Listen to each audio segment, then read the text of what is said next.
Today, Washington Street in Hartford, Connecticut is a busy urban thoroughfare with many modern commercial properties.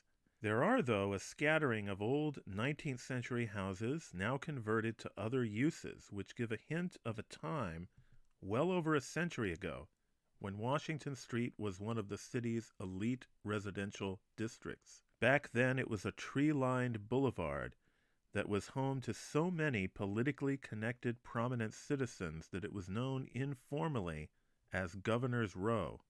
This connection started with Governor William W. Ellsworth. He built a house on Washington Street in 1836. Ellsworth was the son of Oliver Ellsworth, the third Chief Justice of the United States, and he was married to the daughter of Noah Webster. In this video, I'm going to talk about some of the lost houses that once lined Washington Street in the block between Buckingham and Park Street. These are two sections from two atlases of Hartford, one from 1888, the other 1917. The family names of property owners, Jewell, Northam, Bulkeley, Brainard, Barber, and Hubbard, are some of the most prominent in the city and the state at that time. Here's a section of the bird's eye view of Hartford published in 1877. The state capitol, recently built at that time, is on the right. South of it is Washington Street, which extends south from Capitol Avenue. Zooming in are the houses that made up the so-called Governor's Row, which, as you'll find out, could also be called a mayor's row. The first big house south of Buckingham Street on the east side of Washington is a very distinctive one with castle-like turrets. This house was built in 1841 for the famous Hartford lithographers Elijah and Edmund Kellogg. Built of brick covered with wood, it was designed by the New Haven architect Henry Austin to resemble an English Tudor castle. The house was later owned by Pliny Jewell, founder of the Jewell Belting Company. A sometime resident of the house was Jewell's son, Marshall Jewell, who was also governor of Connecticut from 1869 to 1870, and again in 1871 to 1873. The house was inherited by Marshall's brother, Colonel Charles A. Jewell. I have another video about how Colonel Jewell tried unsuccessfully to disperse a flock of crows that had settled on his property in 1901. I'll link that video in the description below if you want to learn more about this house, which was torn down in 1911. Next to the Kellogg-Jewell House was another residence designed by Henry Austin. It was built in 1847 for Henry Z. Platt. It had a number of owners over the years, so its full name would be the Platt-Northam-Lee-Taylor House. The last owners were Mary and Ada Taylor, the daughters of Samuel Taylor, who took many photographs of Hartford buildings at the end of the 19th century and the beginning of the 20th century, including this one.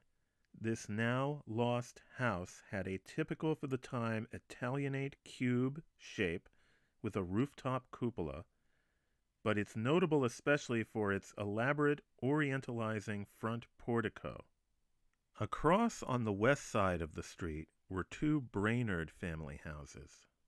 One was a Greek Revival-style mansion with a grandly columned front facade resembling a Greek temple. The house was built by a Mr. Kipp, grandfather of William Ingraham Kipp, who was the first Episcopal Bishop of California in the second half of the 19th century. The house was later owned by Leverett Brainard, married to the sister of Morgan Bulkeley and William H. Bulkeley. We'll look at their houses shortly. Brainard was a partner in the important Hartford Printing and Publishing Company of Case Lockwood and Brainard. He served as mayor of Hartford from 1894 to 1896. Next to the Brainard House was a smaller Italianate-style home, built by William R. Cohn, that was the home of Leverett Brainard's son, Morgan Bulkeley Brainard, who lived from 1879 to 1957. He was an attorney who followed his uncle, Morgan Bulkeley, as president of Aetna Insurance. He was also a member of the American Antiquarian Society. The site where these two Brainard houses stood is now the Hartford Superior Court, built in the 1920s as the Hartford County Building. Returning to the east side of Washington Street, just south of the Platt House, was the home of Governor Morgan G. Bulkeley. The house was built for Thomas K. Brace, who was regarded as the father of Aetna Insurance. Brace also served as mayor of Hartford from 1840 to 1843. It seems from other images that Governor Bulkeley expanded the house around the turn of the century. This was another cubicle Italianate-style house, but it also had a columned Greek Revival front portico. As for Morgan Gardner Bulkeley himself, he was a legendary Connecticut figure, the third president of Aetna Life Insurance and the first president of baseball's National League. He also served as mayor of Hartford, governor of Connecticut, and U.S. senator. There's also a bridge named for him. The house later served as the state police offices and barracks. It was torn down in 1937 for the construction of a new police building. Next south of Morgan Bulkeley's house was the home that I've mentioned before, had been built in 1836 by Governor William Ellsworth, who died in 1868. It was soon purchased by Eliphalet A. Bulkeley, father of Morgan Bulkeley, and it was later the home of Morgan's younger brother, William H. Bulkeley. William had actually joined the Kellogg Brothers lithography company that I mentioned earlier in 1867, when the company took on the name Kellogg and Bulkeley. From 1881 to 1883, while William Bulkeley served as lieutenant governor of the state, the house became known for its brilliant receptions that he hosted there.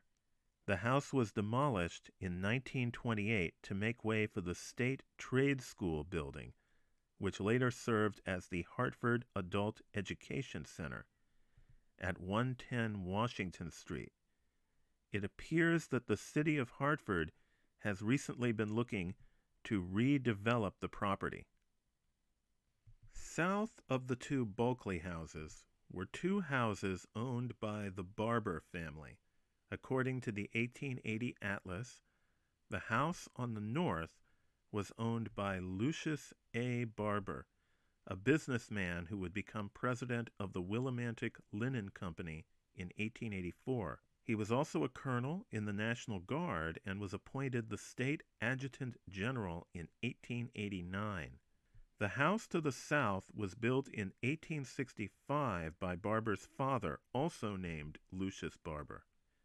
It was the home of his widowed mother until her death in 1886. It would then become General Barber's residence until his death in 1922. His son, Lucius B. Barber, who died in 1934, was the state examiner of public records. It was he who directed the compilation of the Barber Collection of Connecticut Vital Records, which is an essential reference for Connecticut genealogy.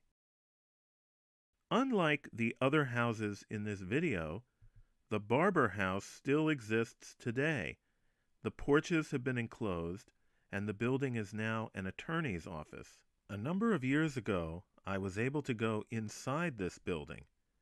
The house maintains much of the decorative work put in by General Barber in the late 19th century, and it is quite elaborate.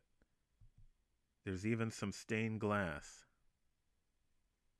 Returning to the bird's eye view, in 1877, there was one more house on the east side of Washington Street, north of Park Street. In this postcard view, it's just to the right of the Barber house. It was the home of Richard D. Hubbard, who was Connecticut governor from 1877 to 1879. He was Connecticut's first governor to serve a 2-year term Before that, they had all been serving one-year terms. In the early 20th century, as homes were removed, Washington Street became, for a time, a center for the city's automobile dealerships. Today, it's only through old photographs and postcards that we can appreciate its long-lost past as a tree-lined boulevard. Before I end this video, I want to make a brief diversion from Hartford to the borough of Fenwick at the mouth of the Connecticut River in Old Saybrook. Long the summer retreat for Hartford's elite, where they erected shingle-style cottages. While most of the houses on Washington Street are gone today, Fenwick has many cottages that survive that were built by now familiar names like Leverett Brainard, Morgan Bulkeley, William Bulkeley, and Lucius B. Barber. These houses survive today under new owners. If you enjoyed this video, please consider subscribing to the channel. You can also add a comment below and hit the like button. Thanks for watching.